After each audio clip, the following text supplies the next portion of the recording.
بسم اللہ الرحمن الرحیم۔ آج انشاءاللہ العزیز منتخب آیات 1 تا 5 وہ تو ہم پڑھ چکے ہیں، اس کے مشقی سوالات صفحہ نمبر 16 پر موجود ہیں۔ برائے جماعت نہ ہم آج ہم کریں گے انشاءاللہ العزیز۔ اس میں الف مندرجہ سوالات کے جوابات تحریر کیجئے۔ 2 آیات ہیں، ان کا ترجمہ پہلے سمجھایا جا چکا ہے، یاد کرنے کے لیے آسانی ہے، اس میں سے آپ یاد کر سکتے ہیں۔ اس کے بعد اگلا سوال ہے آیت لیس البر کی روشنی میں البر کے نکات تحریر کیجئے۔ جواب، آیت البر کے اہم نکات یہ ہیں، ایک ہیڈنگ بنائیں گے اور اس طرح پوائنٹس کی صورت میں اگر لکھے جائیں تو زیادہ بہتر رہے گا، تاکہ سمجھ میں بھی آ جائے کہ اس آیت میں، کیونکہ یہ آیت البر ہے، اس میں اللہ رب العزت کیا فرما رہے ہیں۔ پہلی بات ہے اللہ کی محبت کو، ہر چیز کی محبت پر برتری حاصل ہو، تو یہی مقام بر ہے۔ اصل تو یہی ہے کہ ہمیں ہر چیز سے زیادہ برتری جو ہے نا اللہ کی محبت ہو۔ نمبر 2، دین کے بنیادی عقائد پر ایمان لانا، عقیدہ توحید، عقیدہ رسالت، عقیدہ آخرت اور جتنے بھی عقائد ہیں ان سب پر ایمان لانا۔ عبادات، نماز، روزہ، زکوٰۃ، حج وغیرہ ان سب کو بجا لانا، یہ بھی بر میں شمار ہوتے ہیں، نیکی ہے۔ اپنے مال کو دوسرے نیک مصرف میں خرچ کرنا، دوسروں کو بھی دینا، استعمال کرنا، دوسروں کو بھی دینا، غریبوں کو بھی، محتاجوں کو، ہر ایک کو دینا، رشتہ داروں کو دینا۔ عہد و پیمان کی پاسداری کرنا، جو ایگریمنٹ کیا جا رہا ہے، وعدہ کیا جا رہا ہے، معاہدہ کیا جا رہا ہے، اس کو پورا کرنا۔ ہر مشکلات پر صبر کرنا، حالات آئیں گے لیکن صبر کرنا ہے۔ اس کے بعد بے میں ہے منزل الفاظ کے معنی تحریر کیجئے۔ البأس تکلیف کو کہتے ہیں، بس پھیلانا، حوبن گناہ، بسا پھیلانا یا پھیلایا جو بھی، حوبن گناہ کو بولتے ہیں۔ نحلہ خوشی، السفہاء ناسمجھ۔ جیم منزل سوالات کے مختصر جوابات تحریر کیجئے۔ آیت لیس البر میں صبر کے مواقع تحریر کیجئے، صبر کے کتنے مواقع بیان کیے گئے ہیں۔ آیت لیس البر میں صبر کے 3 مواقع بیان کیے گئے ہیں، کون کون سے؟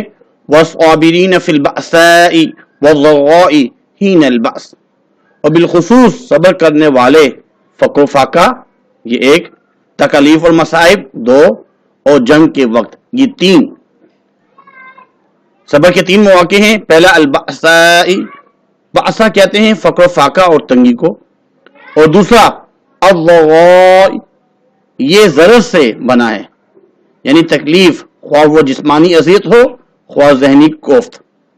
تیسرا میدان جنگ ہے، جہاں انسان جان کی بازی کھیلتا ہے اور نقد جان ہتھیلی پر رکھ کر اس کو خطرے میں ڈالتے ہوئے میدان میں آتا ہے۔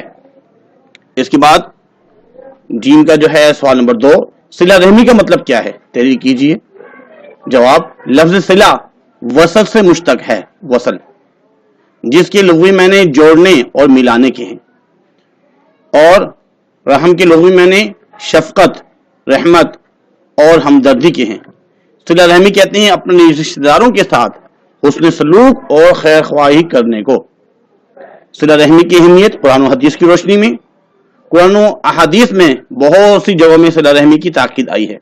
چنانچہ اللہ جل شانہ کا ارشاد ہے، اس اللہ سے ڈرو جس کے نام پر ایک دوسرے سے مانگتے ہو، اور رشتے ناطے توڑنے سے بھی بچو، بے شک اللہ تعالیٰ تم پر نگہبان ہے۔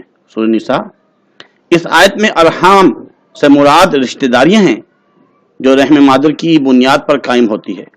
حضور صلی اللہ علیہ وسلم نے فرمایا، جو شخص یہ چاہتا ہے کہ اس کے رزق میں برکت ہو، اس کی عمر لمبی ہو، دراز ہو، اسے چاہیے کہ صلہ رحمی کو اپنائے، صلہ رحمی کرے، رشتہ داروں کے ساتھ اچھا سلوک کرے۔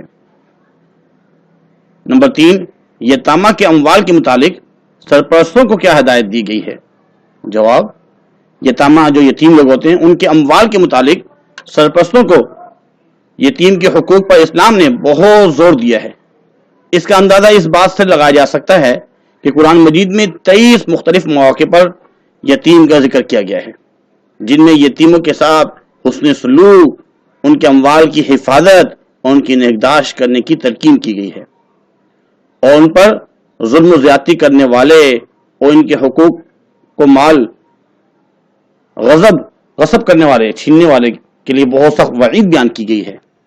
ارشاد ربانی ہے، جو لوگ ناحق ظلم سے یتیموں کا مال کھا جاتے ہیں وہ اپنے پیٹ میں آگ بھر رہے ہیں اور عنقریب وہ دوزخ میں داخل کیے جائیں گے، اور یتیموں کا مال جو تمہاری تحویل میں ہے ان کے حوالے کر دو، اور ان کے پاکیزہ اور عمدہ مال کو اپنے ناقص اور برے مال سے نہ بدلو، اور نہ ان کا مال اپنے مال میں ملا کر کھاؤ، یہ بڑا سخت گناہ ہے۔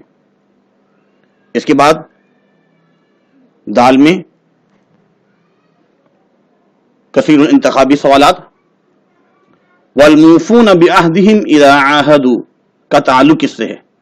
اصل میں یہ معاملات سے ہے، معاہدہ، ایگریمنٹ، یقول بعد معاملات سے اس کا جو تعلق جو ہے وہ معاملات سے ہے۔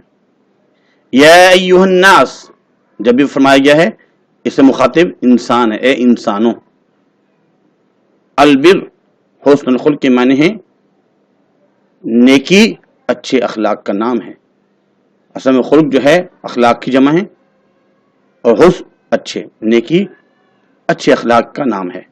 امید کرتے ہیں کہ یہ مشق آپ کو سمجھ میں آ گئی ہوگی، یاد کرنے میں بھی آسانی ہوگی، اور لازمی لائک بھی کیجیے گا، اپنے دوستوں کو شیئر بھی کیجیے گا۔ اگر چینل ابھی تک سبسکرائب نہیں کیا، سبسکرائب لازمی کیجیے۔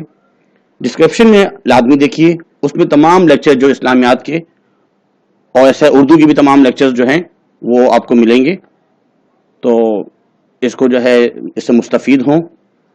اللہ تعالیٰ سے دعا گو ہیں، اللہ تعالیٰ عمل کرنے کی توفیق